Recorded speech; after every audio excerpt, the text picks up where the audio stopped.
The gift of scrap. Captain Ilara Chen stood before the Galactic Consortium Council, her back straight despite the gravity settings that were clearly calibrated to make Earth representatives uncomfortable. The 7 alien representatives stared down at her from their elevated platforms, their expressions ranging from thinly veiled contempt to outright amusement. High Counselor Vrax, a tall Nexian with gleaming silver skin, leaned forward. The consortium has reviewed Earth's petition for membership and technological assistance following your unfortunate climate catastrophe. Ilara kept her face neutral though her stomach clenched. Earth had barely survived the cascading environmental collapse of 2187. Billions dead, infrastructure demolished, and technology set back decades. Humanity needed help, and everyone in this room knew it. After much deliberation, Vrax continued, his voice carrying the artificial resonance all Nexians employed when they wanted to sound important. We have decided to grant Earth provisional membership and extend a gesture of goodwill. A holographic display flickered to life in the center of the chamber. It showed a massive space vessel, or what had once been one. Now it was a battered hulk with entire sections missing, exposed wiring, and what appeared to be scoring from weapons fire along its hull. "The GCS discarded," announced Vrax. "A decommissioned transport vessel scheduled for molecular recycling. We gift it to Earth as your first interstellar vessel." Several council members didn't bother hiding their laughter. Even the translation algorithm couldn't disguise the mockery. "This generosity will allow humans to participate in galactic commerce while you rebuild your civilization," added Representative Klazera of the Voltan hegemony, her feathered crest quivering with barely suppressed delight. Ilara swallowed her pride. "On behalf of Earth United, I accept this gift with gratitude." 3 hours later, Ilara sat in a dingy service bay with Admiral Santos, Earth's military attaché to the consortium. They stared at more detailed schematics of the GCS discarded. "It's worse than it looked," Ilara said, flicking through damage reports. "Life support is minimal. Engines are outdated. Weapons systems stripped completely. Even the navigation computer is damaged." Santos laughed dryly. "They didn't give us a ship, Captain. They gave us garbage and called it charity." "So we're supposed to just accept this insult?" Ilara asked, anger finally breaking through her diplomatic facade. "No." Santos slid a data chip across the table. "We're going to transform their insult into our triumph. You've been officially assigned as captain of this vessel with full autonomy on modifications." Ilara raised an eyebrow. "Sir, I was an experimental systems engineer before the catastrophe, not a ship captain." "Exactly. I don't need a traditional captain for this mission. I need someone who can look at this heap of scrap and see possibilities that no one else can." Santos leaned forward. "The consortium thinks they're being clever. They expect us to fail spectacularly, proving that humans don't belong at the galactic table." "And what do you expect us to do?" Ilara asked. Santos smiled. "I expect you to do what humans have always done. Adapt. Improvise. Make something extraordinary from nothing." 2 weeks later, the GCS discarded was towed into Earth orbit. Ilara stood in a shuttle with her newly assembled crew, watching as they approached the massive derelict for the first time. "That's our ship." Lieutenant Maya Okafor, their pilot, didn't bother hiding her dismay. "It looks like it was chewed up and spat out by something with very bad digestion." Dr. Hiroshi Tanaka, their chief engineer, was already scanning the vessel.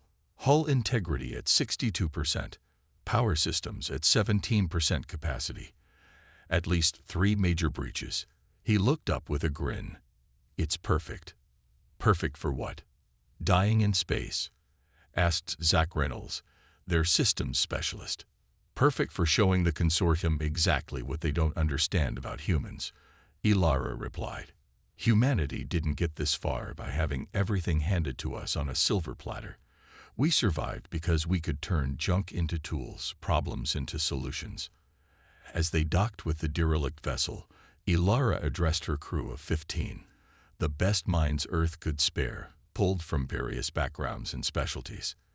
The consortium gave us this ship as a joke, expecting us to either fail miserably or, at best, create a barely functional transport. They don't understand what they've actually given us. She gestured around. Freedom from their rules. They won't be watching closely because they don't think we can do anything impressive with this. Dr. Tanaka nodded enthusiastically. We can completely rebuild the internal systems without conforming to consortium standards. Their technology is brilliant but standardized. They'd forgotten how to innovate. What exactly are you proposing, Captain? Asked Commander Rajiv Mehta, her second in command. We're going to take this ship apart and rebuild it using everything we know. Earth tech, salvaged consortium systems, and approaches they've never considered. We'll keep the exterior looking like junk, but inside, she smiled, we'll create the most surprising vessel in the galaxy. Over the next 6 months, the crew worked tirelessly. The consortium occasionally sent observers who would look around with thinly disguised amusement before leaving, clearly unimpressed with what they saw as primitive human efforts. What they failed to notice was the true nature of the modifications. Dr. Tanaka and his engineering team had discovered that Earth's obsolete electromagnetic pulse technology could be integrated with consortium power systems to create a defensive system capable of temporarily disabling other ships without being classified as a weapon under consortium regulations. Lieutenant Okafor found that by removing the safety limiters the consortium placed on all ship engines, they could achieve speeds 40% faster than standard vessels of similar size, though at the cost of a much rougher ride. Zach Reynolds discovered that the consortium's tightly regulated communication systems had exploitable backdoors that would allow them to eavesdrop on supposedly secure channels. Commander Mehta reorganized the interior to maximize efficiency while incorporating what the crew started calling the human touch, adaptability and redundancy that consortium ship designers considered inefficient, but which humans knew could mean the difference between life and death when things went wrong. Ilara herself focused on a radical redesign of the command systems, creating an interface that combined the best of Earth's intuitive design with consortium technology. The result was a hybrid system that responded faster than anything in the consortium fleet. Throughout it all, they maintained the ship's dilapidated exterior appearance, even as the interior transformed into something extraordinary. The Nexians have a saying, Dr. Tanaka told Ilara one evening as they reviewed progress. The container defines the contents. They believe that anything housed in garbage must itself be garbage. And what do you think? Ilara asked. Tanaka smiled. I think humans know better. We've always understood that diamonds can be found in the dirt. The day finally came for their first test flight. A consortium observer, a junior diplomat named Krex, was present, sent more as a formality than out of any real interest. You understand, Krex said condescendingly as they boarded, that the consortium bears no responsibility should this vessel malfunction. You are operating it at your own risk. Understood, Ilara replied calmly. We wouldn't want the consortium to be embarrassed by their gift. As they prepared for launch, Ilara addressed her crew over the internal comm system. Today we show them the first glimpse of what humans can do. Whatever happens, remember that we're making history. The engines hummed to life, a sound much smoother than Krex had clearly expected, judging by his surprised expression. Releasing dock clamps, Lieutenant Okafor announced, engaging thrusters. The ship, which they had secretly renamed Phoenix in their internal communications, slipped away from the station with surprising grace. Set course for the lunar observation post, Ilara ordered.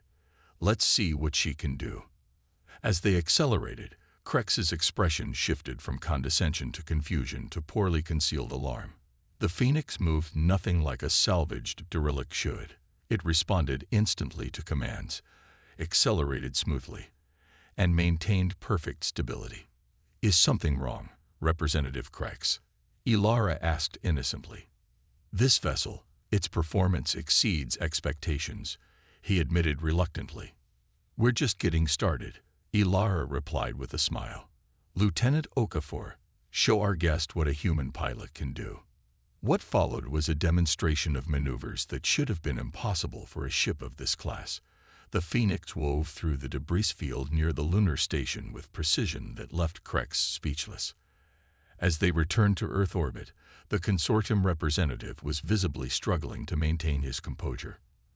"The consortium will be interested to hear of your progress," he said stiffly. "We're simply making the best of your generous gift," Ilara replied. "Though we do have one small request." "Yes?" Krex asked warily. "We'd like to officially rename the ship, as is human tradition for vessels that have been reborn." Krex hesitated before nodding. "I will submit the request. What name have you chosen?" Ilara smiled. "The Phoenix. In human mythology, it's a bird that rises from ashes to new life." As Krex departed, clearly disturbed by what he'd witnessed, Ilara gathered her crew on the bridge. "That was just the beginning," she told them. "They're watching now, but they still don't understand what we've created here. Soon enough, they'll learn exactly what happens when you give humans a challenge and the freedom to solve it their own way." Commander Meta grinned. "They gave us scrap. And we're turning it into the most dangerous ship in the Nova Galaxy," Ilara finished. "Dangerous not because of weapons, but because of ideas. Because we represent what the consortium fears most: change." Rising from the ashes, 3 months after their first test flight, the Phoenix had completed its transformation. Though its exterior still resembled a patchwork scrap heap, a deliberate choice by Ilara and her crew, its systems had been refined beyond recognition. The consortium had moved from dismissive to uneasy. Their observers visited more frequently now, their questions more pointed, their inspections more thorough. But the humans had been careful. Nothing they'd done violated the letter of consortium regulations, even if they'd thoroughly trampled the spirit. "Captain, we've been assigned our first official mission," Commander Meta announced, entering Ilara's quarters with a data tablet. Ilara looked up from her work. "Let me guess, something menial and far from important shipping lanes. Waste disposal transport to Outpost Gamma 9, Meta confirmed with a wry smile. "About as low priority as it gets." "Exactly what we want them to think," Ilara replied. "What's the real status of the cloaking system?"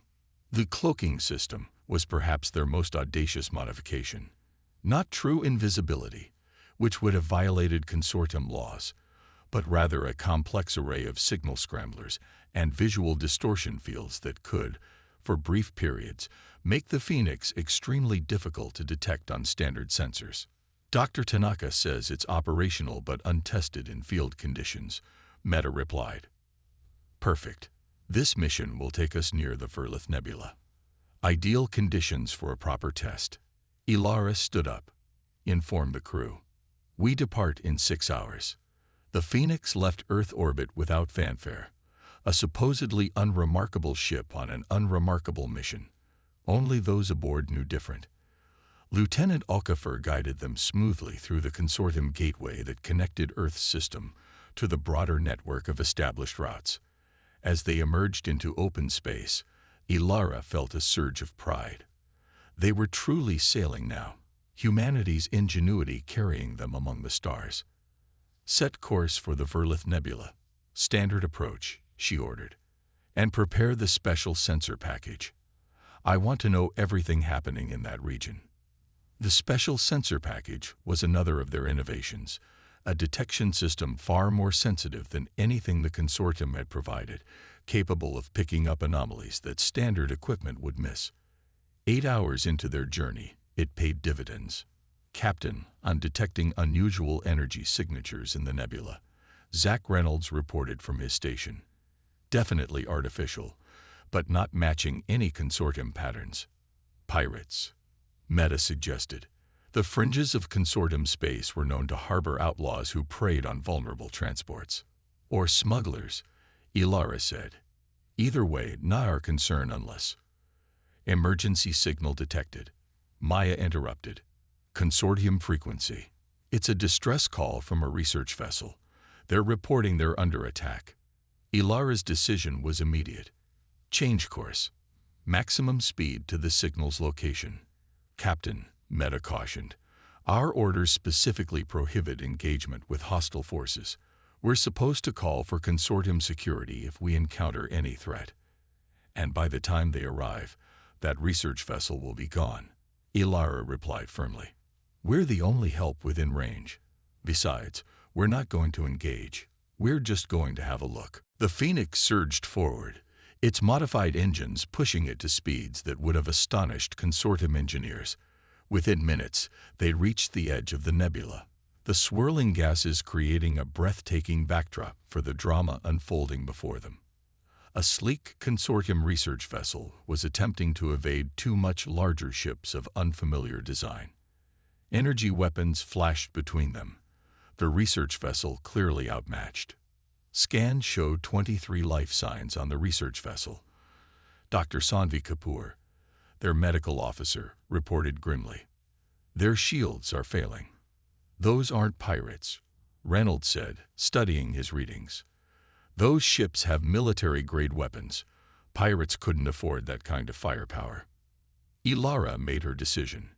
Lieutenant Okafor, bring us in between the attackers and the research vessel. Dr. Tanaka, prepare the EMP system for targeted discharge.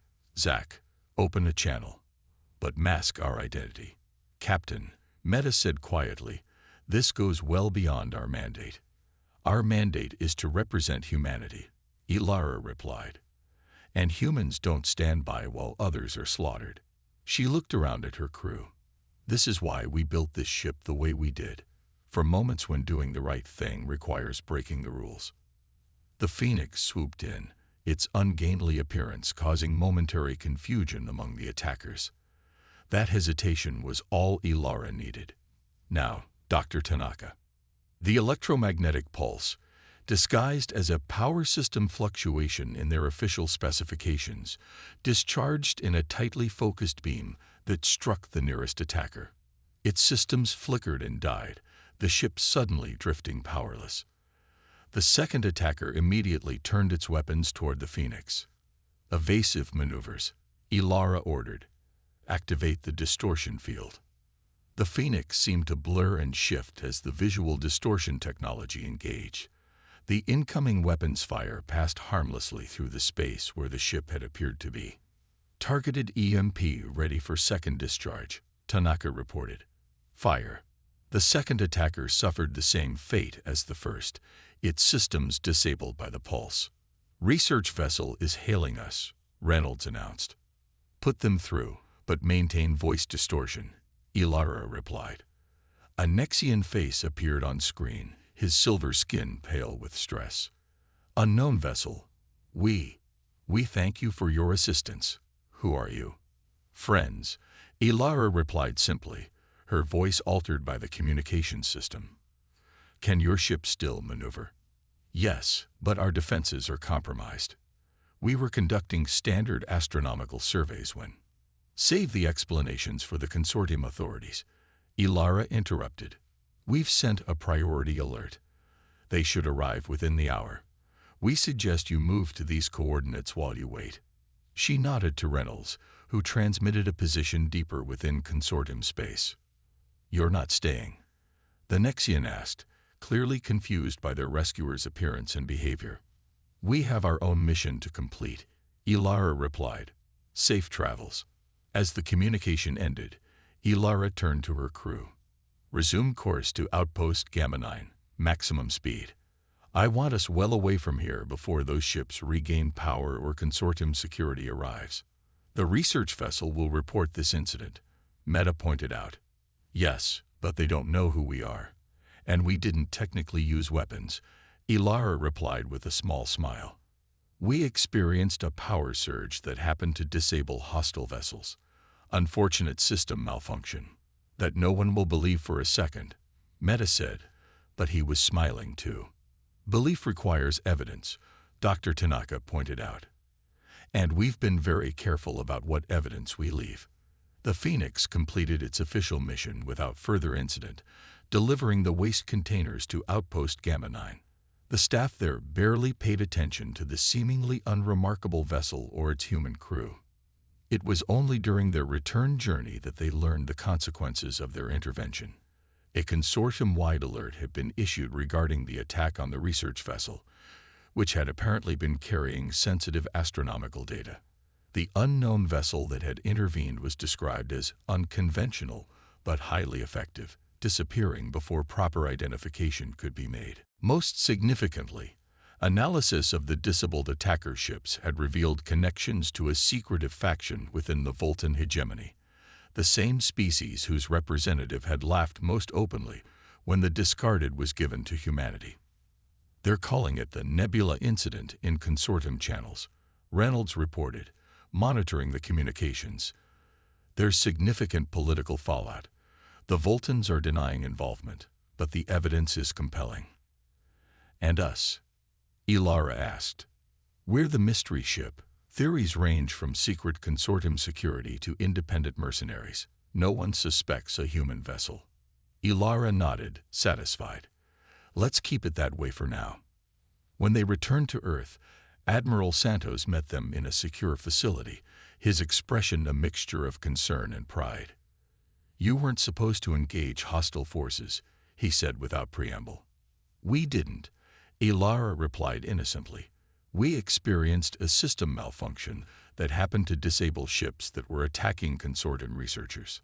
Santos shook his head, but couldn't hide his smile. Your malfunction has caused quite a stir.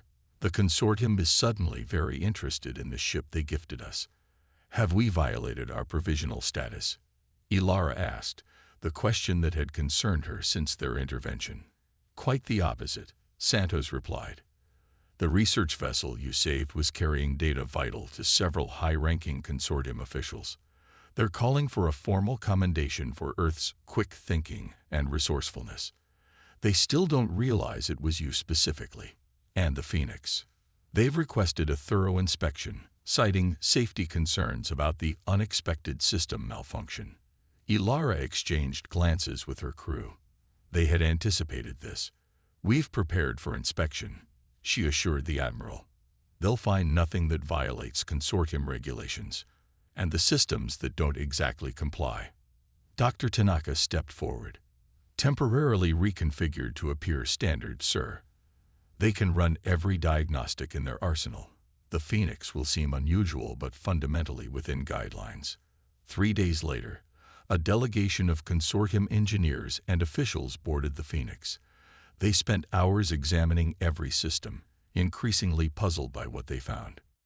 Your power configuration is unorthodox, the lead inspector, exhalation with multifaceted eyes, commented. We've had to adapt to the materials available to us. Dr. Tanaka explained. Earth's technology is different from yours in many ways. Yet remarkably effective, the inspector noted, unable to keep a hint of surprise from his voice.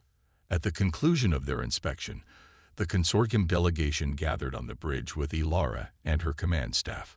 We find no violations of consortium safety protocols, the lead inspector announced. Though we would strongly recommend standardizing your systems to better align with established practices. We appreciate the recommendation, Ilara replied diplomatically. But as you've seen, our adaptations work quite effectively for our needs. High Counselor Vrax himself had joined the final inspection. He had been notably silent throughout, his silver face unreadable. Now he stepped forward. Captain Chen, he said formally, the consortium acknowledges Earth's resourcefulness in repurposing the vessel we provided. Your successful completion of assigned tasks has been noted. It wasn't quite an apology for the initial insult, but from Anexian, it was remarkably close. Earth is grateful for the opportunity to demonstrate our capabilities, Ilara replied with equal formality. As the delegation departed, Vrax lingered briefly. The vessel that intervened in the Nebula incident, he said quietly. Its energy signature was most unusual, almost as unusual as the modifications you've made to this ship. Ilara met his gaze steadily. A fascinating coincidence. Indeed, Vrax's metallic features shifted into what might have been respect. The consortium has perhaps underestimated humanity's potential contribution to galactic affairs. After the consortium officials had gone, Ilara gathered her crew on the bridge. "They know it was us," Commander Meta said. "They suspect, but they can't prove it," Ilara corrected. "More importantly, they're reassessing what humans are capable of." "What happens now?" Lieutenant Okafor asked. Ilara smiled. "Now we continue our work. The Phoenix has proven itself, but this is just the beginning. They gave us scrap expecting failure. Instead, we've created something they don't fully understand. And that makes us valuable. And dangerous," Dr. Tanaka added with a grin. "That too," Ilara agreed. "They thought they were being clever, giving us a broken ship as charity. They never realized they were giving us exactly what humans have always needed to succeed: a challenge, and the freedom to solve it our own way." She looked around at her crew, the best of humanity, who had taken junk and transformed it into something extraordinary. "They gave us scrap," she said softly. "We made it the most dangerous ship in the Nova Galaxy. And this is just the beginning of what humanity will accomplish among the stars."